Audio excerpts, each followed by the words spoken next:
Hi friends, I'm Diana Neal and welcome to Take Courage. Thanks for coming back on again with me. I just wanted to talk about a subject today, and it's the subject of rejection. And I bring this subject up because the other day I asked a question about a number one mindset that you have that's stopping you from getting to where you want to be as a person or even in your goals or dreams. And the main thing that everyone was responding with was, I have a fear of rejection or a fear of man and wanting to people please.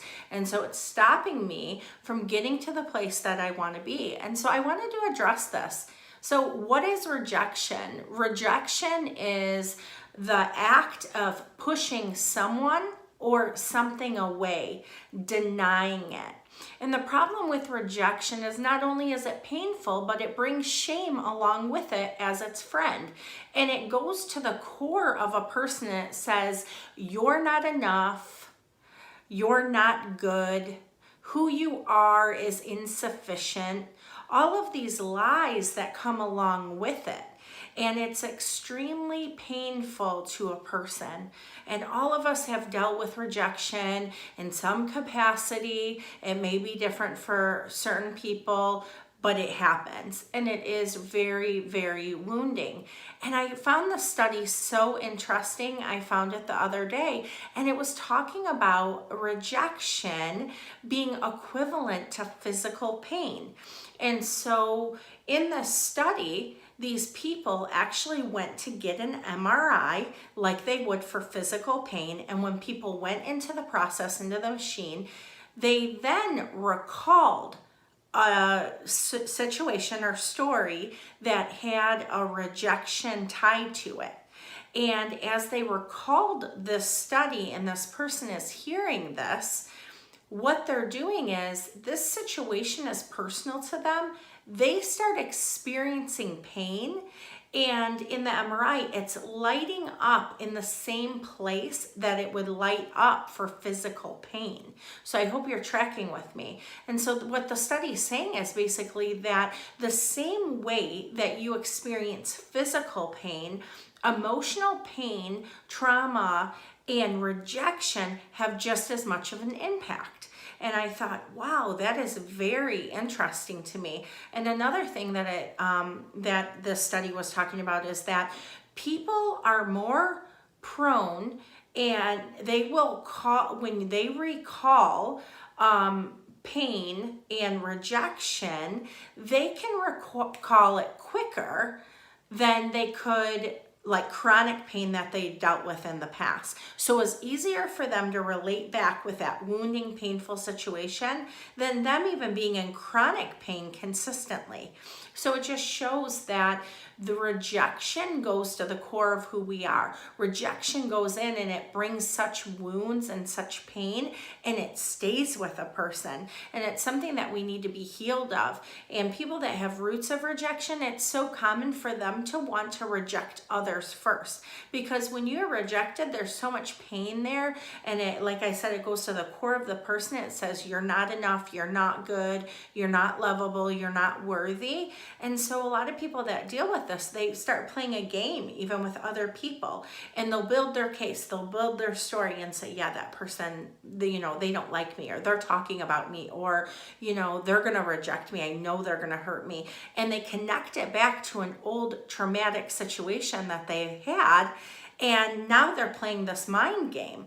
And so a lot of people will reject other people first. And I know this personally because I've had to walk through rejection myself, and I know the mind games, I know the ways to stop it. And that brings me to the next point of, with rejection, you have to know the areas that you're sensitive to, your triggers. It's very important that you're aware of the situation, the things that are going on in your mind, and that you stop them when you need to stop them. Whether it be true or not, it's important that you stop the thought and that you become aware of what is actually going on. And so many people, they shut down before they can even get rejected. So rejection is crippling. It literally paralyzes people from stepping into relationships, stepping into getting a new job, stepping into love, stepping into whatever it may be that they want to do, a business idea, career, anything like that. And it will really paralyze you. And with rejection, doesn't even have to be, oh, okay, I got wounded in the area of love with rejection, but now it has to be in that same area. No, once there's a root of rejection, there's that pain there, that can affect any area of our life. So something that I want to encourage you to do is something that I would call a truth exercise. So with this, I personally, the way that I walk through this is I find a quiet place, I take about 30 minutes, and I go after healing in this area. And I do this with, I say self, me, and with God. And so some of you listening, you might not have a relationship with God. You might not even believe in God. So this is something that you can do in your time alone and meditate. And if you want to invite God into this, I do feel that's powerful. However, that's my belief.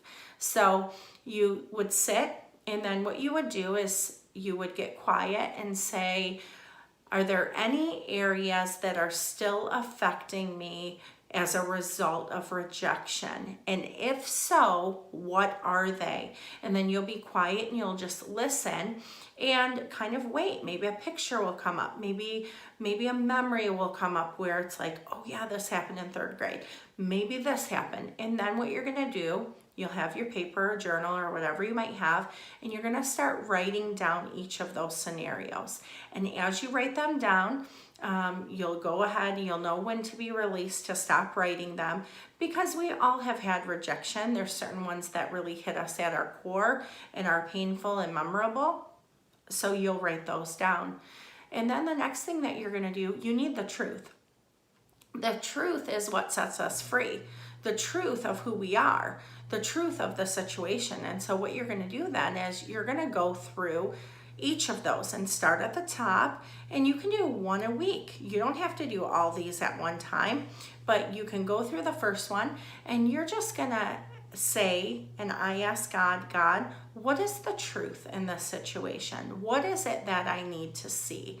And so as you go through that, you will sit, listen, and then you're going to record that truth that you heard. And this is an exercise that I've been doing a long time before I ever put language to it.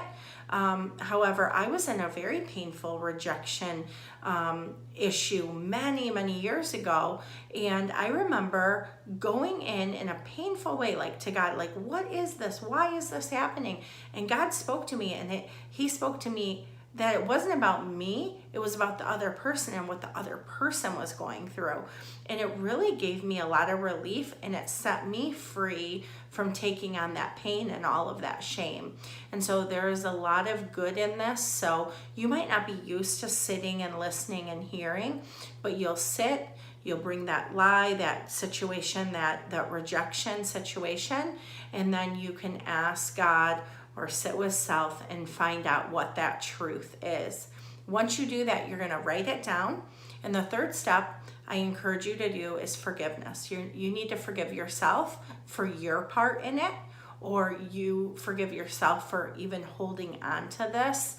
And then it's also important to make the choice, even if you don't feel like it, to go ahead and forgive the other person, because forgiveness is a choice. And I always say this, if you do not forgive someone else, you're allowing that person that caused you pain to control your thoughts, to control your mind. And not only is it important and loving to forgive, but it's also important for us to let that pain go. And the other thing is, I would sit down and record and say, what can I learn from this experience? What do I need to know about this experience? And that's extremely important, because maybe you are attracted to a specific kind of friend or a specific kind of person, as in a romantic relationship, or there's some kind of trend, some kind of pattern that's going on, and you need to learn from it. Maybe Maybe there's boundaries that you need to put up. Maybe it's something to do with you as well. And so it's important for you to record, what do I need to learn from this situation so I'm not repeating it or putting myself into harmful situations. And so that's extremely important. And then honestly, share it with someone. I think that it's so important to invite a safe person into our lives to go ahead and share these situations. And I have shared situations with my husband that I didn't bring up until 36 years later, where well, they didn't happen 36 years ago, but many, many years later. And for the first time in my life, I shared some of these really painful memories that have come up. And it is so beautiful to bring somebody that's safe and loving into that area and be able to talk to them and gain love, gain acceptance. And that person doesn't even have to say anything except for just to sit with you in that painful place. And even if you get breakthrough in this, which I believe you will if you go after it, it's still good to share. It's good to share the pain and the victory of it and bring somebody in, because a lot of times fear isolates us. Fear keeps us in a prison. That fear of rejection, it keeps us disconnected from other people, and it's important and it's brave and courageous if you can bring somebody else in. And the other thing is, the last thing that I want to encourage you to do is build your self-esteem. And there's a lot of ways to do this, but something very practical. Every morning when you wake up, have a journal next to you. Write down 3 things that you find positive about yourself. It might be really hard. Some people can't see this. I used to not be able to see anything painful about myself or great about myself. It would always be very much like, I'm successful. This was long ago, like, I'm successful. I'm a hard worker. It was all very much based on performance and working. And then I had a love encounter with God. I had a lot of self-work and all of these things. And now I can name many things that I love about myself. And I stay away from those negative things about myself. And so you can do this too. So one of the things that I encourage you to do is, a friend of mine even told me about this, wake up in the morning, write a few things down, like 3 things down about yourself that you love, and write those down. And then at night, record your successes. So write 3 things down at night that you feel were successes for the day, or wins, whatever you want to call them. And you're going to meditate on these things. And as the days go on and the months go on, you're going to have a really long list of things that you can reflect back on, be proud of, and look at within yourself. And that's an amazing thing. You'll start filtering your mind. You'll start putting your mind in the right direction of where it needs to be. And you can also write extra affirmations, another affirmation list that you can just go over and repeat. Look in the mirror or say it every morning. Things like, I'm beautiful, or I'm handsome. I'm an amazing friend. I'm very hardworking. I'm compassionate. I'm loving. I'm kind. There's lots of things that you can write down and really look at yourself. Look in the mirror, look on paper, and repeat these things and start believing them. Because I had listened to some research, and it was talking about how it takes 10 positive affirmations for somebody to give another person to basically remove the one negative thing that they said to that person. Some studies say that it takes up to 20 positive affirmations to go ahead and remove that from a person and bring just from one negative thing that they said to that person. And so if you think about it, how much during the day are we not catching the thoughts that we're saying about ourselves, that negative self-talk? So it's very important. You might be thinking about how terrible you are for 5-10 minutes until you catch yourself, but it's becoming aware. It's becoming mindful of what you're thinking about and what you're saying and who you're saying you are. And so it's very important for you to build your self-esteem, build this affirmation list, record these things and say them. So I hope that this was encouraging to you. I hope that it's life-giving to you. I just want you to know, if you are dealing with rejection, you're not the only one. This is a common thing. However, I don't want you to stay stuck in your pain, stuck in the wounds. We got to go after the truth. The truth is what's going to set you free and get you on the other side so that you can start building your self-esteem, building self-love, building self-care, taking care of your heart, taking care of who you are, being kind to yourself, being loving to yourself. So I hope that you've enjoyed today, and just stay tuned for more videos as I feel led to talk about specific topics that I'm seeing in discussions. And if there's something that you want to talk about, go ahead, send me an email at takecourage3, that's number 3, at gmail.com, or message me and we can bring up more topics and talk about them. So thanks and have a great night.